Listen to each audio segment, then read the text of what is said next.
and third rounds of the NFL draft are complete, and the Raiders picked up 4 more players that they feel will compete for starting jobs. Fox 5 sports director Kevin Bollinger has more from the Silver and Black. The Raiders were active on day 2, trading back not once, but twice to get more picks.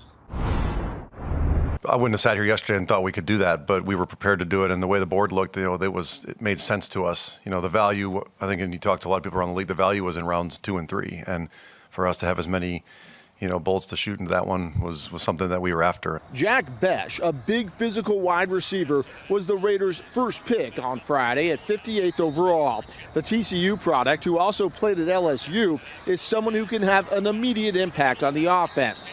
Bech's younger brother Tiger, who was a wide receiver and special teams player at Princeton, was killed in the New Orleans terrorist attack on New Year's Day.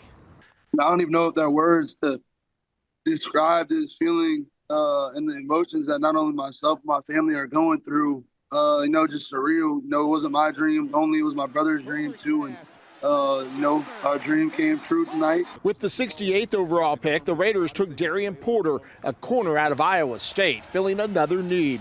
Porter is a converted wide receiver and is a big corner at 6'4", 200, but he's also a fast one, running a 4.3 40 at the combine. He says the Raiders are getting the complete package.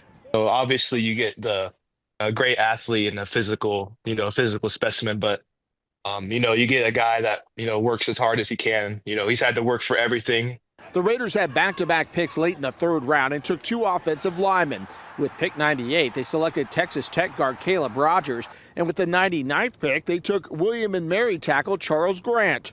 Both have big bodies, and both will have a chance to compete for starting jobs in training camp. We really see Caleb, trying to work in on the inside spots, and so the chance to get Charles and to be a tackle, we'll find out if he can play on both sides. The Raiders head into the final day of the draft on Saturday with 6 more selections and a chance to find more impactful players for this organization. Kevin Bollinger, Fox 5 News Local, Las Vegas. Earlier on Friday, the Raiders' first-round selection arrived in Vegas. Ashton Jeanty was greeted by head coach Pete Carroll, general manager John Spytek, and offensive coordinator Chip Kelly. The running back will be the anchor of the Raiders' offense. He talked about what a whirlwind the last 24 hours has been for him. Excited to be here, but yeah, it's been a pretty crazy 24 hours. Not much sleep, but, just a lot of excitement, celebrating with my family. And, last night I was pretty much up the whole night just thinking about what a great honor it is to be a Raider. Welcome to Vegas. The final day of the NFL Draft is Saturday. We will have coverage on what the Raiders do both on air and online.